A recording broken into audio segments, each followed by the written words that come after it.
Aujourd'hui, nous sommes en train de parler de la Pentecôte. Mais une vraie question à se poser est de celle de savoir pourquoi nous parlons de la Pentecôte, le jour de la Pentecôte. Pourquoi nous parlons du Saint-Esprit? N'est-il pas possible de parler du Saint-Esprit dans d'autres cultes que parler du Saint-Esprit le jour de la Pentecôte? Est-ce que la Pentecôte ressemble-t-elle aujourd'hui à une fête de Noël? Est-ce que la Pentecôte ressemble-t-elle à une fête de 31 décembre? Est-ce que la Pentecôte, c'est juste une date qu'on est en train de cocher dans un calendrier? C'est juste un rendez-vous qu'on dit le prochain dimanche, c'est le dimanche de Pentecôte. Est-ce que la Pentecôte, c'est simplement un moment où nous venons, nous parlons du Saint-Esprit? Est-ce que c'est ça la Pentecôte? Le thème que j'ai à nous proposer ce matin, c'est la vraie Pentecôte. La vraie Pentecôte.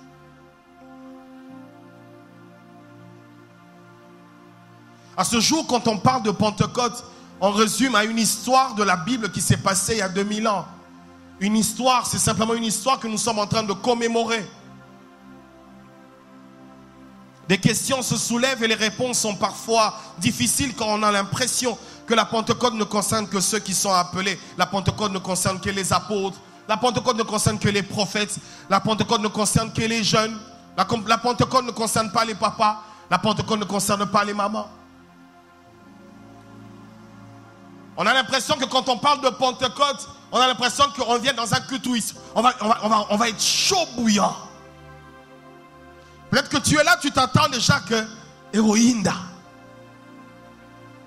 Est-ce que c'est ça la Pentecôte? La Pentecôte, est-ce que c'est seulement un culte où une fois par an on parle du Saint-Esprit? Est-ce que c'est ça la Pentecôte? En lisant Genèse chapitre 1er, le verset 2e, vous allez comprendre avec moi et vous serez d'accord avec moi que le Saint-Esprit était déjà là au commencement, quand Dieu était en train de créer toutes choses. Pendant qu'il n'y avait rien, pendant qu'il n'y avait pas de forme, pendant qu'il n'y avait rien, il y avait les ténèbres, il y avait l'abîme, il y avait les eaux, mais le Saint-Esprit de Dieu était là. Vous savez, c'est comme d'une manière prophétique. Dieu est en train de dire, depuis le commencement, il faut qu'il y ait le Saint-Esprit. Et bien aimé, jusqu'à la fin, le Saint-Esprit sera toujours là, au milieu de nous, tant que l'Église sera là.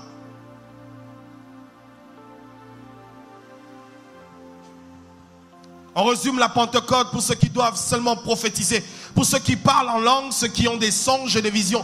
La Pentecôte se résume à des choses qui sont simplement et seulement spirituelles. Et quand nous voulons parler de Pentecôte, nous voyons seulement des choses qui se rapportent aux choses ecclésiastiques. La Pentecôte, elle ne peut pas se vivre dans la maison. Elle ne peut pas se vivre au travail. Elle ne peut pas se vivre dans l'entreprise. Elle ne se vit qu'à l'église et dans un milieu chrétien. La Pentecôte. Est-ce cela la Pentecôte biblique? Est-ce là la Pentecôte à laquelle le Seigneur nous a promis que je répandrai de mon esprit? Est-ce cela vraiment est le sens de la Pentecôte où le Seigneur a dit, attendez, malgré que je suis mort, malgré que je suis ressuscité, mais ne soyez pas pressés de partir, attendez, je vous enverrai le Saint-Esprit. Est-ce cela simplement le sens de la Pentecôte? Vivre seulement une vie de christianisme dans l'église?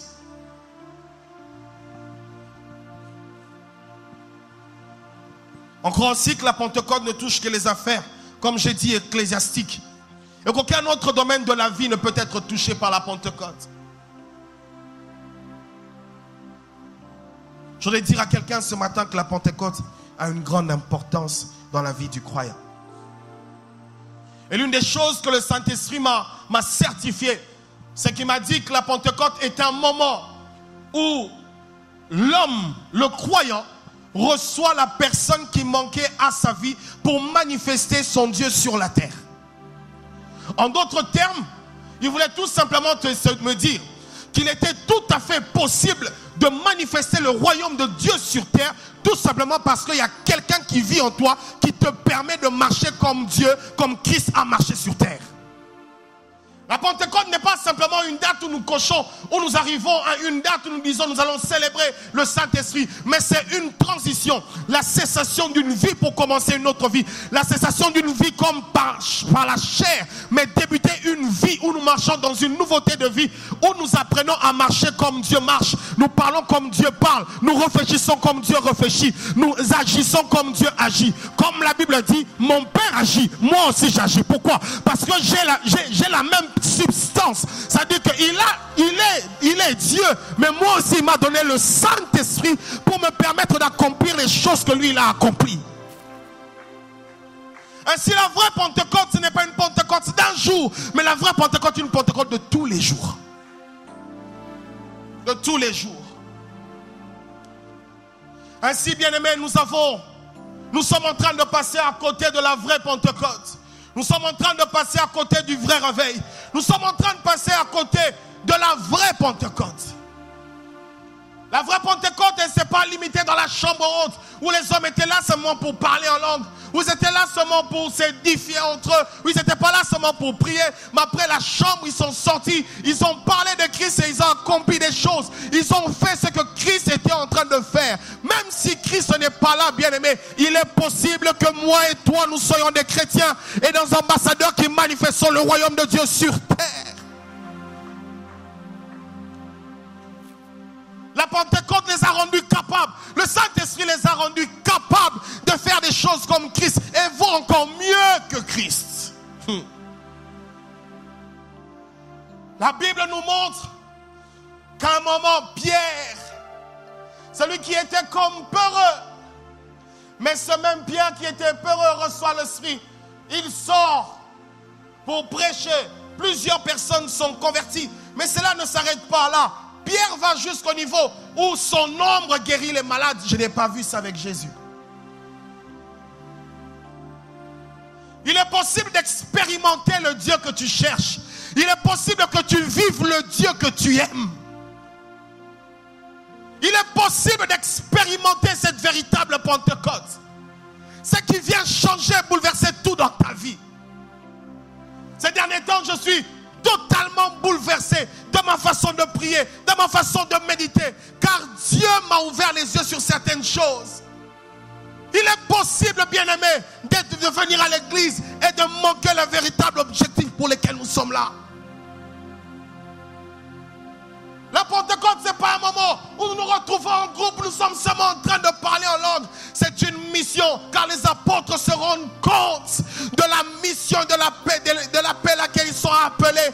Quand le feu descend sur eux, ils comprennent que ce n'est pas seulement une histoire de rester dans la chambre. Tu parles en d'autres langues, c'est bien. Tu sers à l'église, c'est bien. Mais qu'est-ce que tu fais d'autre avec le Saint-Esprit? Il n'est pas simplement là pour te faire parler en langue. Il n'est pas simplement là pour faire des miracles. Mais il est là pour beaucoup plus manifester totalement le royaume de Dieu sur terre. Et c'est possible par toi.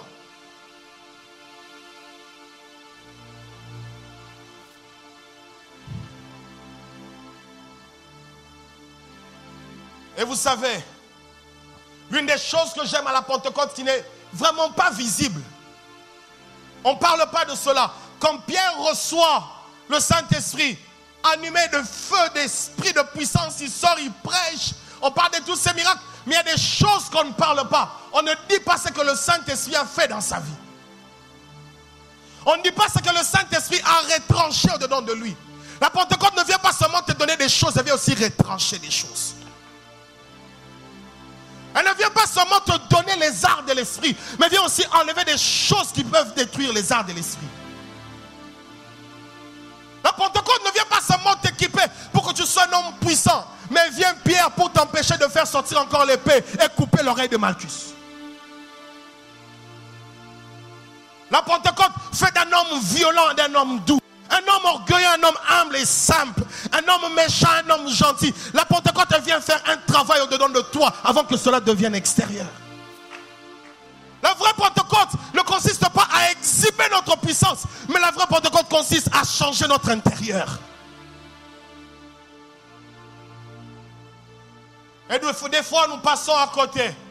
Et vous savez, si aujourd'hui, le nom du christianisme, le nom du Christ, pardon, est détruit dans la société, est détruit dans le monde. Pourquoi? Parce que nous croyons qu'être chrétien rempli du Saint-Esprit ne se limite qu'à parler en notre langue, à prophétiser, mais ne pas être changé, transformé. Comment peux-tu, toi, te dire, rempli du Saint-Esprit, mais vivant encore dans ce péché, dans le silence et dans le calme?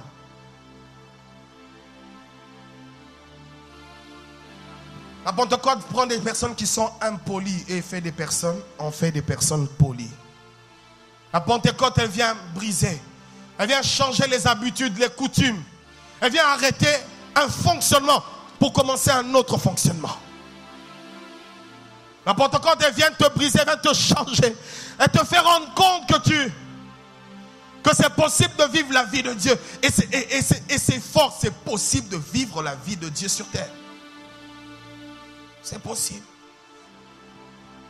Et quand ces hommes étaient dans leur chambre, ils n'étaient pas là pour parler de leur mariage. Ils n'étaient pas là pour parler de leur travail. Ils n'étaient pas là pour parler de leurs problèmes. Ils avaient un seul objectif. Le maître a promis qu'il enverrait le Saint-Esprit. Je voudrais avoir le Saint-Esprit. Vous savez pourquoi? Celui qui a le Saint-Esprit ne se trompe pas dans le choix du conjoint. Celui qui a le Saint-Esprit prendra toujours les bonnes décisions. Celui qui a le Saint-Esprit saura dans quoi il devra investir et dans quoi il ne devra pas investir. Celui qui a le Saint-Esprit saura, celui-ci est une bonne personne, l'autre n'est pas une bonne personne.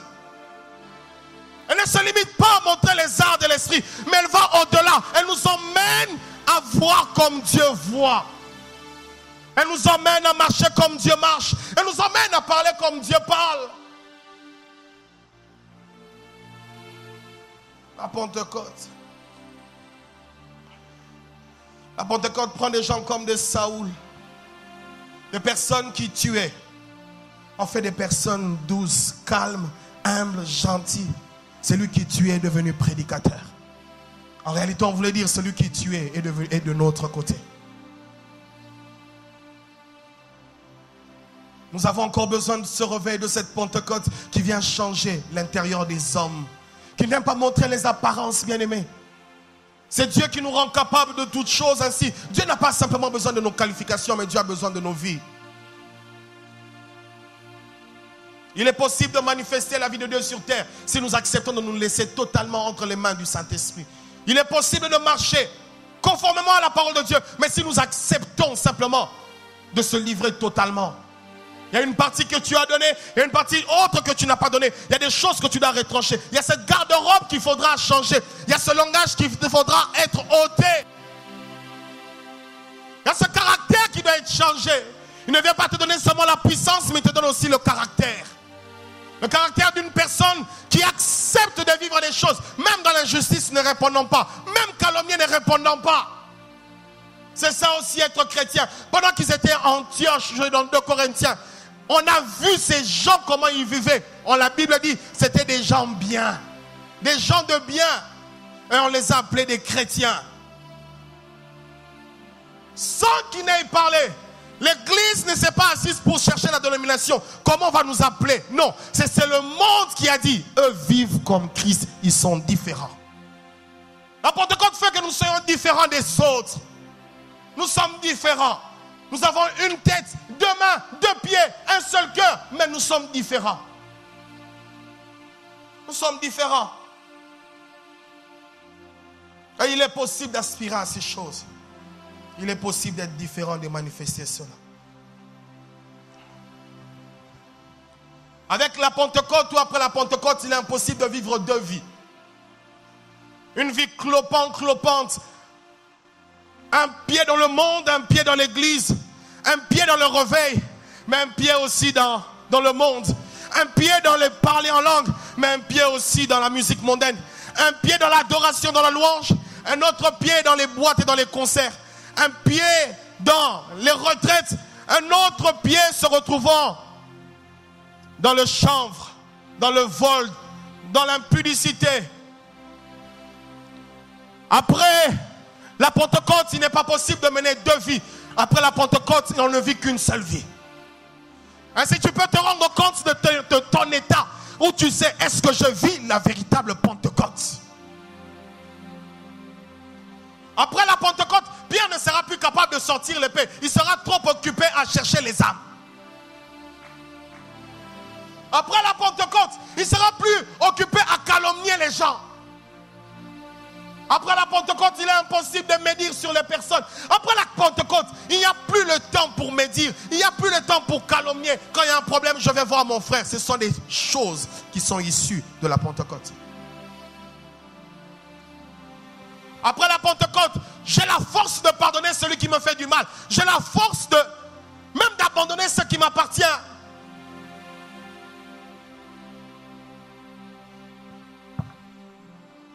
Et comme je disais, nous avons l'impression que la Pentecôte ne se limite qu'aux choses ecclésiastiques, que simplement dans le parler en langue. Que la Pentecôte se limite aux choses qui se retrouvent que dans les cercles des églises, de ministères, dans les concerts de louange et d'adoration des frères. Ce n'est pas cela. Ce n'est pas cela. Je cherchais dans la Bible, je cherchais où est-ce que Daniel était allé dans le temple. Je n'ai pas vu, mais ce que j'ai vu, c'est qu'il avait un esprit supérieur. Il avait la capacité d'appliquer ce qu'il avait reçu de l'esprit, mais dans le monde. La Pentecôte ne vient pas pour nous garder entre quatre murs, mais vient pour que nous puissions influencer le monde dans lequel nous sommes. Si le monde doit connaître un véritable changement, un bouleversement, une transformation, ça sera tout simplement à cause des enfants de Dieu qui ont compris leur mission et leur rôle sur terre. Si Jésus-Christ était encore là, bien aimé, il ne passerait pas son temps à regarder Novelas. Il ne passerait pas son temps à être dans les concerts. Il ne passerait pas son temps. Mais Jésus-Christ passerait son temps à manifester Dieu sur la terre. Il pourrait aller dans les tombeaux de Lazare pour dire Lazare sort. Jésus-Christ ne passerait pas son temps devant des bêtises. Ainsi, nous croyons avoir le Saint-Esprit de Dieu, mais nous perdons notre temps dans les futilités. Ainsi, nous ne permettons pas de le manifester complètement.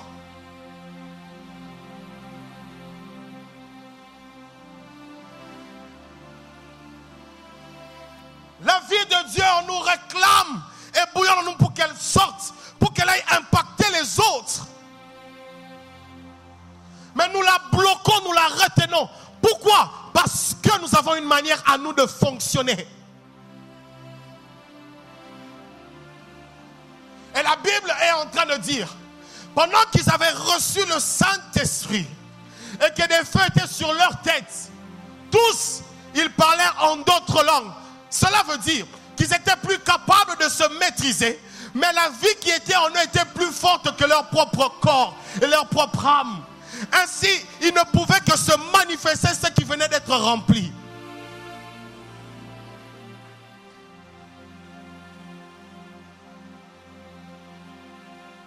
On ne peut pas doser le Saint-Esprit. On ne peut pas le retenir. On ne peut pas le soumettre. C'est comme recevoir un poids dans sa vie. Un poids qui te dépasse, et en âge, et en compétence, et en qualité.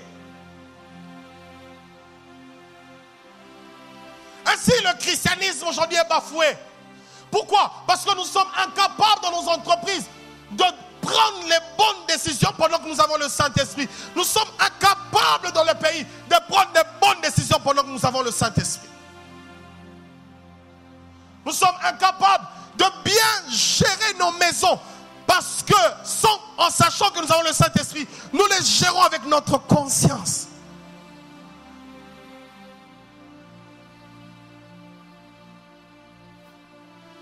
Et nous marchons tous les jours. Plus nous marchons, plus nous sommes en train de forcer les choses. Or, la vie de l'esprit ne se force pas, elle coule.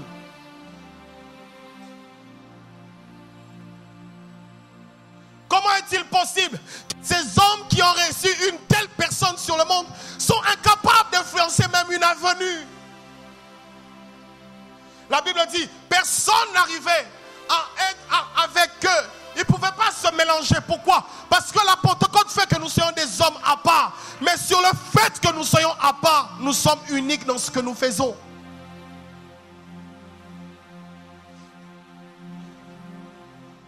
C'est au pécheur de te fuir. C'est à l'impudique de te fuir et dire, je ne peux pas vivre avec un tel ami. La Pentecôte est un témoignage pour l'autre, pour lui faire voir qu'il est différent de toi. Elle ne se limite pas aux arts de l'esprit. Elle ne se limite pas aux arts de l'esprit. Et je prie de tout mon cœur que Dieu nous donne des personnes, qui me donne des juristes qui sont capables d'être devant des personnes et juger d'une manière spirituelle, qui sont comme Salomon qui dit: donnez-moi l'épée que je coupe l'enfant en deux, et par derrière il pourra savoir qui est la véritable mère. Que Dieu nous donne des médecins qui sont spirituels. Quand une femme entre dans le cabinet, elle peut savoir: madame, tu as tel problème, va faire pour confirmer, mais c'est ça. Mais que Dieu nous donne aussi des personnes dans la politique qui sont capables de prendre des décisions d'une manière spirituelle. Que Dieu nous donne des personnes, que Dieu nous donne des gens qui sont tellement remplis de l'esprit, qui ne font pas les choses selon eux, mais qui font les choses selon Dieu. Que Dieu nous donne des personnes qui sont dans leur cuisine, elle peut tourner le foufou, mais elle fait et quand elle finit, elle bénit ses enfants. Que Dieu nous donne des personnes, quand il y a un problème, elle va consulter et l'esprit lui dit: dans ton sein il y a deux nations qui se battent. Que Dieu nous donne des personnes qui sont capables de s'élever et dire: soleil, arrête-toi sur Cabayon, et le soleil s'arrête. Que Dieu nous donne des personnes. Le monde a besoin de nous, mais nous nous chômons.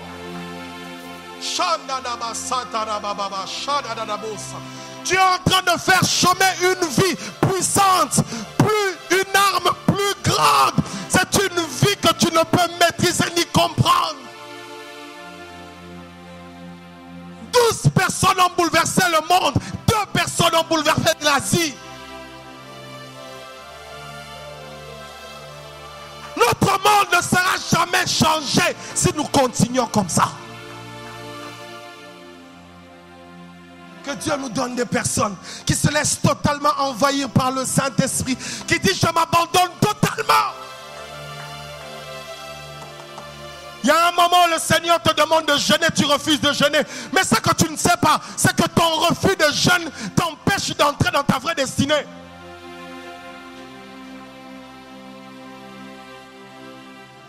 Que Dieu nous donne des étudiants qui sont capables d'aller dans les salles d'auditoire. Pendant que le professeur est en train d'étudier, ils ne comprennent pas. Il lève la tête, il dit: Saint-Esprit, explique-moi. Et directement, il est en train de recevoir l'explication. Que Dieu nous donne des femmes qui sont capables de baptiser leurs enfants en disant: toi tu seras comme ça, toi tu seras ainsi, toi tu seras ainsi. Si Jacob pouvait sur son lit de mort, il se tient debout, il est en train de dire: toi tu seras ici, toi tu seras ici. Et cela arrive, un mort, à combien plus forte raison un homme qui est rempli de la vie de Dieu. Un homme qui est rempli de la vie de Dieu. Tu ne sais pas qui tu es. Tu peux changer les décisions de la société. Je me rappelle à un moment bien aimé, aux États-Unis, il y avait une loi contre l'avortement. Et il y a eu des enfants de l'école qui sont allés devant le Capitole. Les enfants ont commencé à parler en langue. 12 ans, 13 ans, 14 ans. Les enfants ont tellement parlé en langue. La loi, qu'est-ce qu'on a fait? On l'a mis encore de côté. Que Dieu nous donne des personnes qui se rendent compte qu'eux peuvent changer le Congo. Avec le Saint-Esprit, tu peux changer le Congo, l'Afrique, le monde. Et ne crois pas que c'est l'apanage des autres. C'est toi aussi dans ton domaine. C'est toi aussi dans ton domaine. Peut-être que moi je ne serai pas dans les Nations Unies. Je ne serai jamais dans le gouvernement. Mais si toi tu es dans le gouvernement, que l'on voie et que l'on sache qu'il y a un enfant de Dieu dans le gouvernement et dans le pays.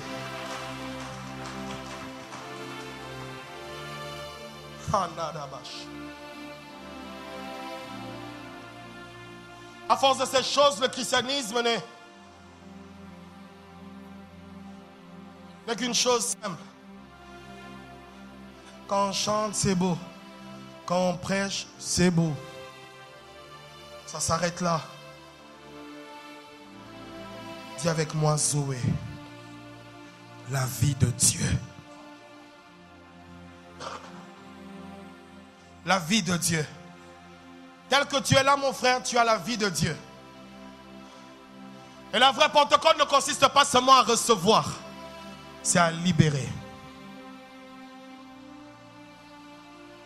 À libérer.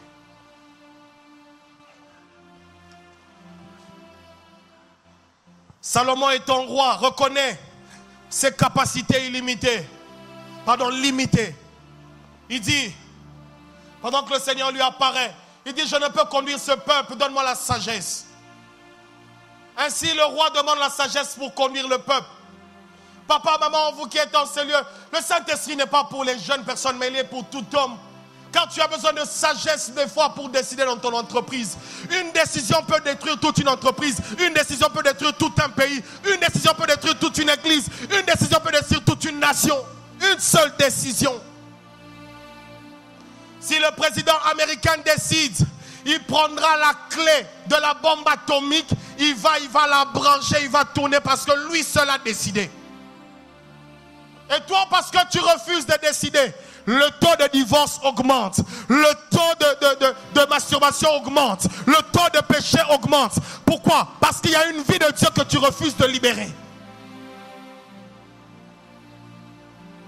Le Saint-Esprit ne s'arrête pas simplement à l'église, mais il va avec toi-même dans un bureau où tu sais, on vient t'escroquer, mais tu as tellement prié qu'il te dit, mon fils, il y a des gens qui viendront dans ton bureau. Ils vont te parler d'une manière exacte. Et quand tu verras cela, tu vas dire, je n'entre pas dans ça. Plusieurs personnes se sont fait escroquer comme ça. Que Dieu nous donne des parents qui sont capables. En se levant le matin, il dit les enfants ne sortez pas. Aujourd'hui, pourquoi? Parce que le Saint-Esprit m'a convaincu que je devais prier pour vous. Maman, aujourd'hui, nous allons jeûner. Que Dieu nous donne des femmes qui sont capables de se réveiller le matin et dire, le Seigneur m'a dit que nous allons jeûner. Et nous jeûnons, nous voyons des résultats. Que Dieu nous donne des enfants qui sont capables de se réveiller le matin pour dire, papa, Dieu m'a dit ne sors pas. Parce que ta voiture va connaître un problème. Ils étaient dans l'église mais influencés dehors. Même si les autres n'arrivaient pas à se mélanger à eux. Mais au moins on le louait. On savait que ces gens sont en train de changer la société.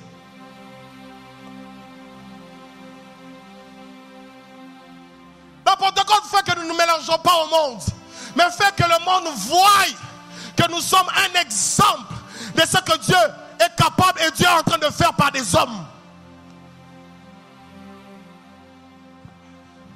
Pierre est mort, Jean est mort, Paul est mort. Tous ces hommes sont morts. Mais toi et moi, nous sommes vivants. Toi et moi, nous sommes vivants. C'est encore possible que les choses changent dans notre nation si nous nous levons par le Saint-Esprit. C'est encore possible que nous puissions nous lever par le Saint-Esprit et déclarer des choses et que l'Afrique soit changée. C'est possible que nous puissions partir dans les entreprises. Une entreprise qui est en faillite, mais tu la restaures.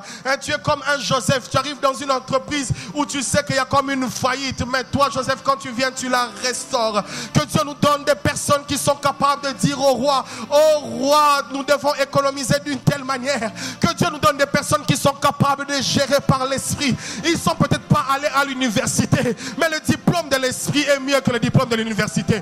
Je ne refuse pas le diplôme de les universités. Je veux le diplôme de l'université. Mais au-delà du diplôme de l'université, je veux une connaissance que le professeur d'université ne peut pas me donner. Je veux des articles que le professeur d'université ne peut pas me donner.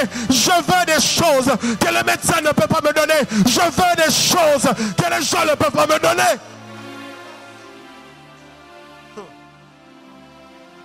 Il y a des gens dans la Bible qui étaient capables au Lotinayo, au Bosani, à Bethelion d'Otonao, à rappeler et puis à interpréter.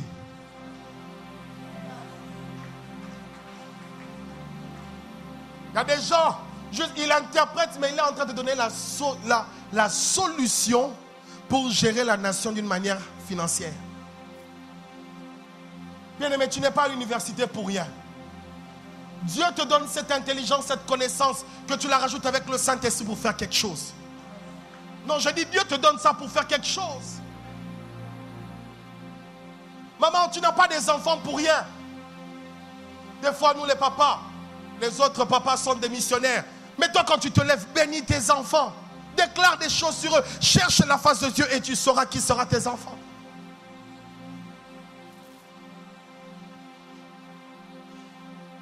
Et c'est par là que je vais finir, puis nous allons prier.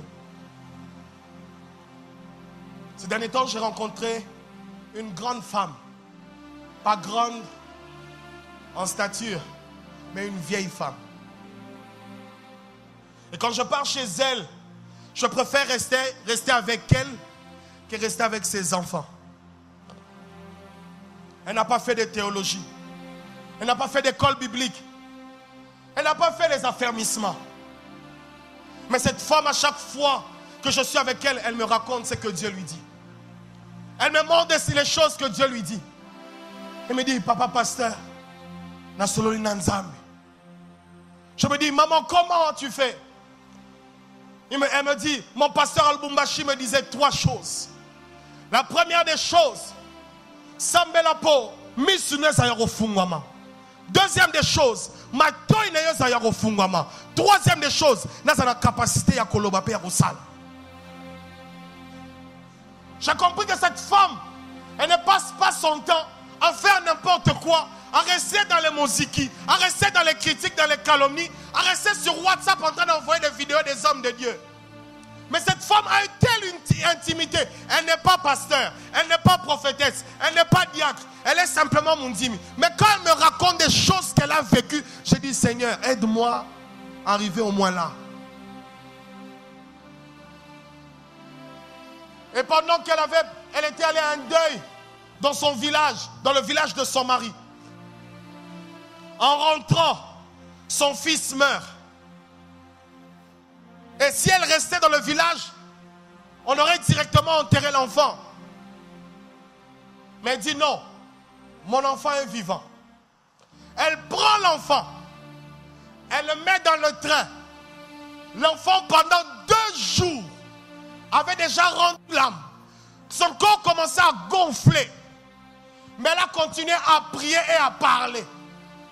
Et vous savez qu'est-ce qui s'est passé? Avant qu'elle n'arrive à Lubumbashi, elle entend son enfant tousser. 2 jours après,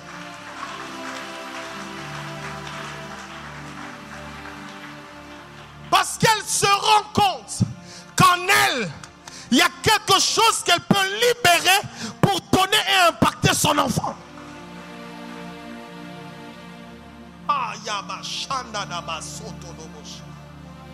Et je me suis rendu que nous avons enterré certaines personnes parce que nous étions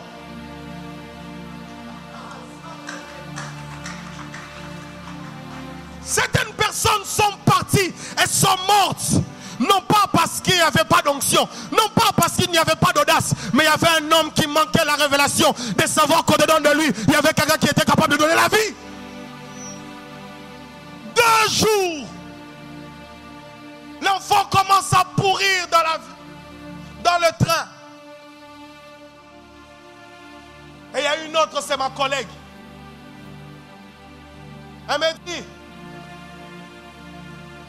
elle s'est mariée pendant longtemps, elle n'avait pas d'enfant. Pas d'enfant, 7 ans, 8 ans de mariage, pas d'enfant. Elle me dit, papa, dès que je rentrais en roulant, j'étais en train de pleurer. J'étais en train de pleurer. J'ai cherché des hommes de Dieu. J'étais dans les intercessions. J'ai cherché. J'ai tout fait, j'ai jeûné. Mais elle commençait à entendre. Un jour, elle pleurait en rentrant. On a quitté le bureau ensemble. Elle a pris sa voiture. Elle rentrait chez elle. Elle était en train de pleurer. Elle pleurait tellement qu'elle ne voyait plus la route. Et le chauffeur, elle était obligée de stationner. Elle stationne en pleurant. Elle entend une voix qui lui dit, ne pleure plus jamais. Et 3 mois après, elle a constaté qu'elle était enceinte. Il y a certains soucis, il y a certains AVC que nous avons parce que nous n'avons pas la vie du Saint-Esprit qui coule au-dedans de nous. Un homme qui est rempli du Saint-Esprit ne peut pas avoir des soucis au point Ebel Isaïe.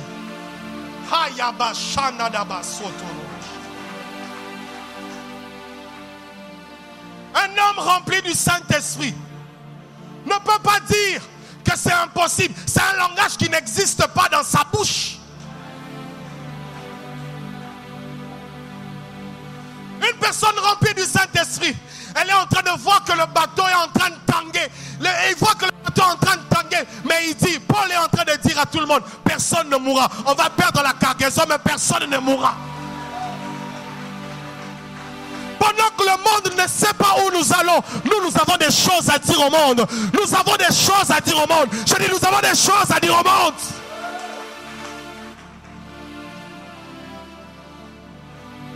En toi, il y a la vie de Dieu. Laisse-la sortir.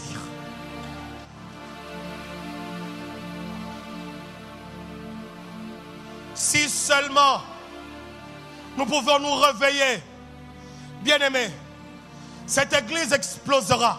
Mais vous savez quoi? Nous deviendrons des solutions pour l'humanité. Ainsi, la vraie Pentecôte consiste à faire des hommes des solutions pour l'humanité. Christ nous a investi de cette autorité, de ce pouvoir. Et Christ nous l'a donné.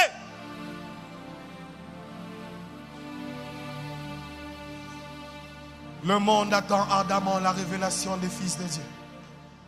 C'est aussi un passage de la Bible. Tu te dis fille de Dieu. Tu te dis fils de Dieu. En quoi est-ce que tu changes le monde? En quoi est-ce que tu changes le monde? En quoi est-ce que tu changes le monde?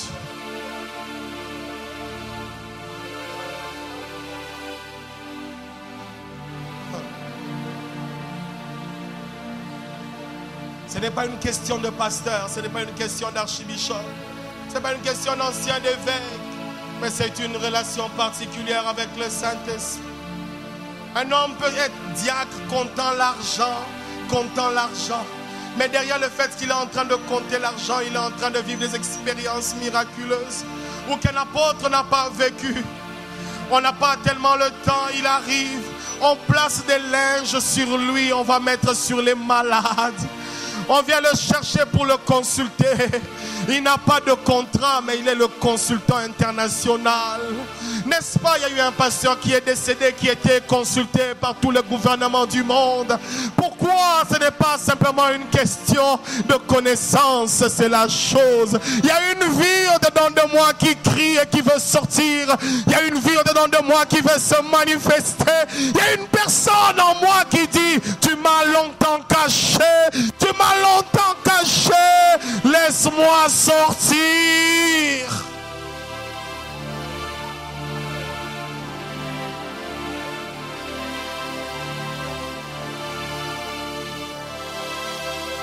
Tu m'as longtemps caché.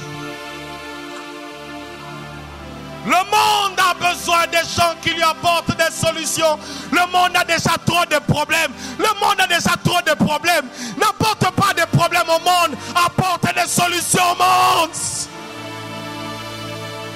Quand ça n'a pas de problème, on va checker. Quand ça n'a pas de problème, là, yo.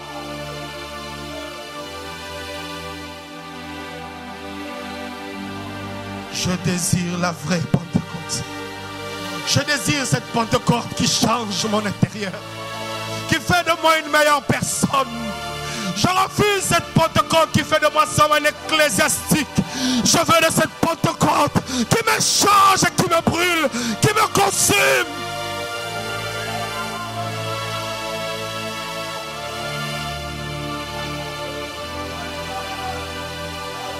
Je veux devenir un papa différent. Je veux devenir une maman différente. Je veux influencer le monde. Car en moi, il y a une vie qui doit sortir.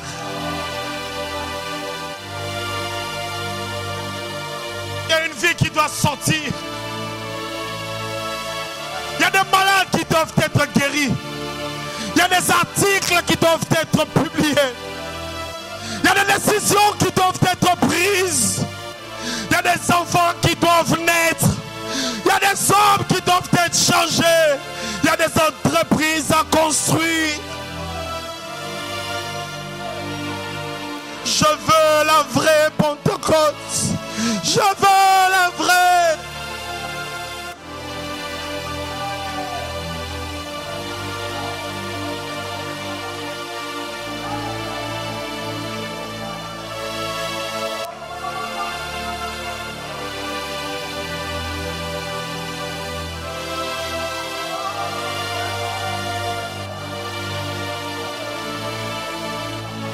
Je veux la vraie Pentecôte. Je ne veux pas un semblant de feu, je veux le feu. Je ne veux pas un semblant de feu, je veux le feu. Je ne veux pas un semblant de feu, je veux le feu. Je ne veux pas un semblant d'intelligence, je veux l'intelligence. Je veux la sagesse.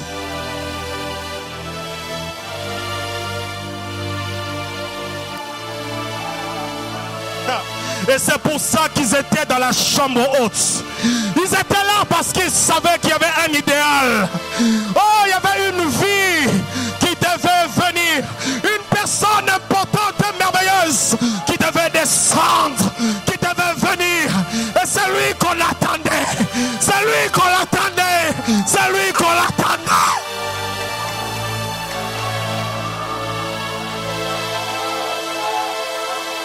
Shanda da basanda da bakanda da ba yana maraba shanda da basaya rakanda da basanda da bashanda rabakanda da basaya marakanda da basata rabakai maraketa da basa rakata da bashaya.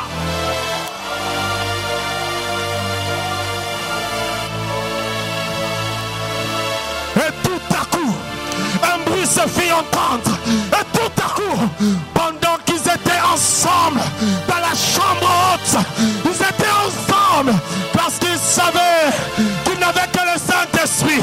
Ils n'avaient pas de diplôme, ils n'avaient pas de titre, ils n'avaient pas de qualification, ils n'avaient pas d'expérience, ils n'avaient pas d'onction, ils n'avaient pas de puissance, ils n'avaient pas de révélation, ils n'avaient pas de connaissance. Et ils se sont dit, seul l'Esprit peut nous donner, seul l'Esprit peut nous donner, seul l'Esprit peut nous donner, seul l'Esprit peut nous donner. Et tout à coup,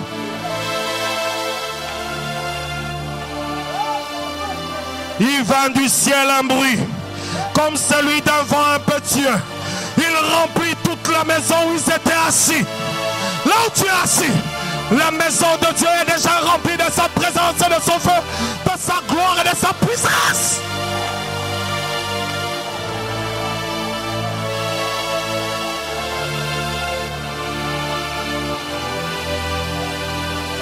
Il y avait de nouvelles personnes qui venaient de naître. Ce n'étaient pas des hommes faiblards, c'était des hommes remplis d'intelligence et de sagesse. Ils pouvaient donner des solutions dans le monde, non seulement d'une manière sociale, mais aussi d'une manière spirituelle. Non seulement d'une manière intelligente, intelligible, mais aussi d'une manière spirituelle. Ils pouvaient chasser les démons, ils pouvaient guérir les malades, ils pouvaient ressusciter les morts, mais ils pouvaient aussi donner la solution aux morts. Je veux la vraie Pentecôte. Elle est équilibrée. Elle est équilibrée.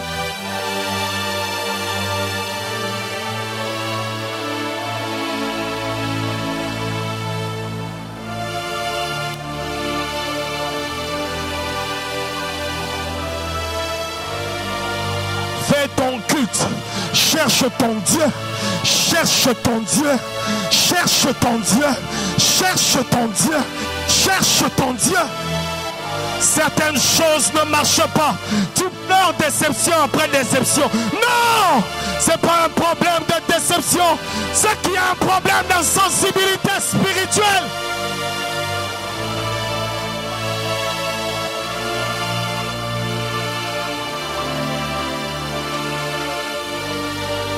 Je veux la vraie